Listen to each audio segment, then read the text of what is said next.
Zen kanalingiz prosmotr olmayaptimi? Pokazlari pasayib ketdimi? Demak, siz qayerdadir xato qilyapsiz. Aynan mana shu dars siz uchun. Buni oxirigacha ko'rsangiz, shulardan bitta yechimini ko'rsatib o'tib ketaman. Assalomu alaykum, kanalimga xush kelibsiz. Ko'pchilik yaxshi maqola yozadi, lekin sarlavha noto'g'ri bo'lganidan hech kimsa o'qimaydi.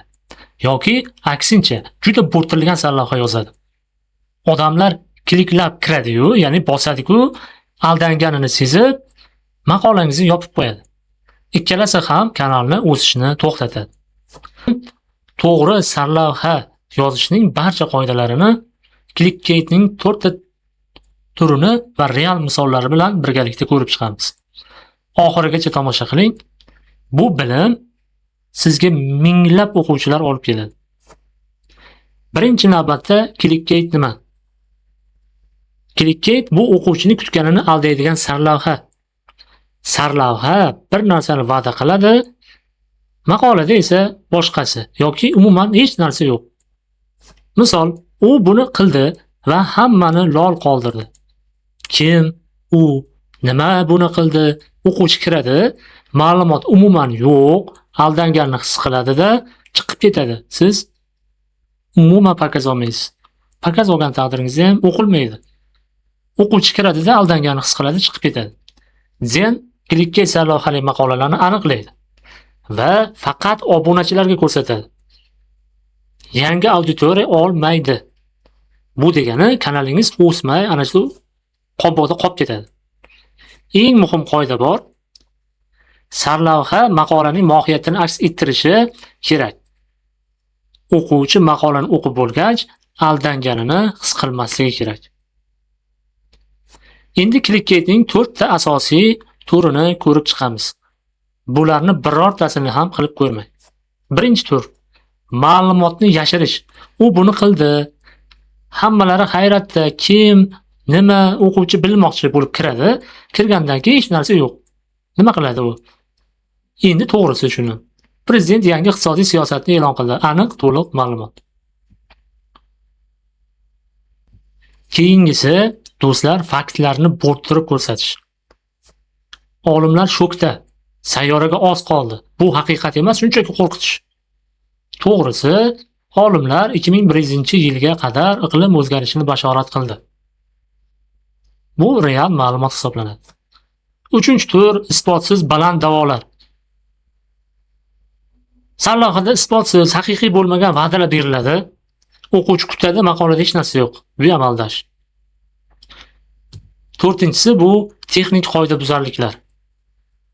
Texnik qoidabuzarliklar bu sizni maqolangizni o'ldiradi, shuni bilib qo'ying.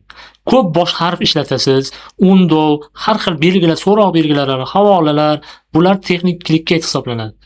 Zen bu belgilarni avtomatik aniqlaydi. Sizni maqolangizni sarlavhasida hech qanday belgi bo'lmasligi kerak, o'rtoqlar. Hech qanday belgi. Qo'shtirnoq bo'ladimi, boshqa narsa bo'ladimi, urg'u berib narsa beradimi, umuman belgi qo'ymasligingiz kerak. Bu sizni clickbaitga olib keladi.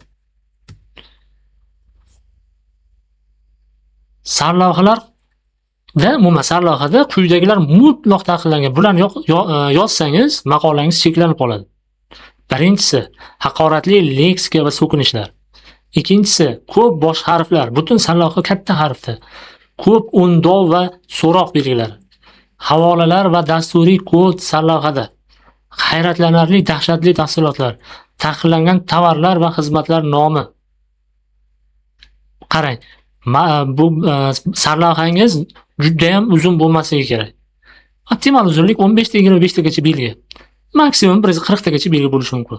Lekin undan u yog'iga bosmaydi. Sizni maqolangizni ko'radi-da, nomini ko'radi, juda ham uzun ekan deydi. Buni bosmaydi. Qisqa, lekin aniq bo'lishi kerak.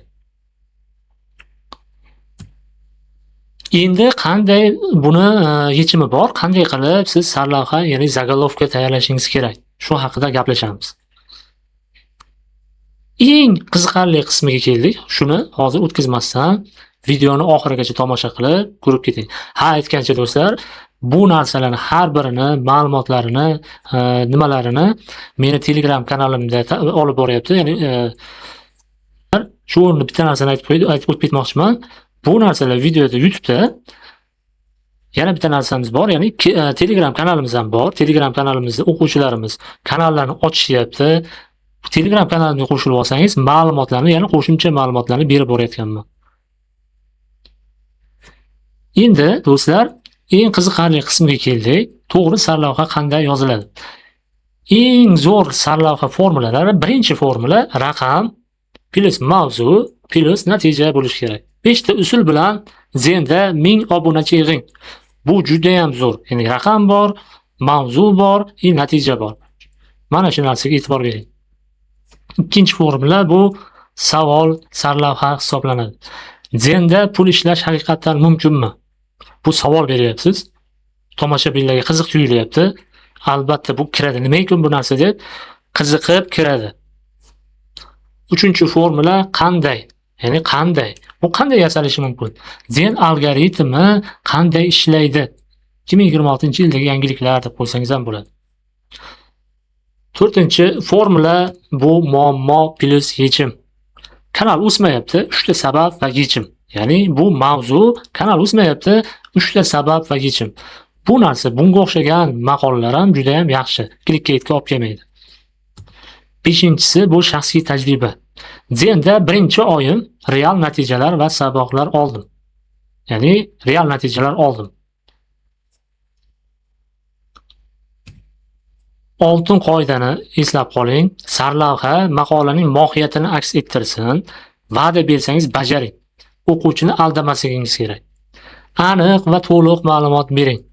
Ko'p bosh harf va undovlarni ishlatmang. Optimal uzunlik 15 tadan 25 tagacha belgi ishlating. 5 ta formuladan birini ishlating.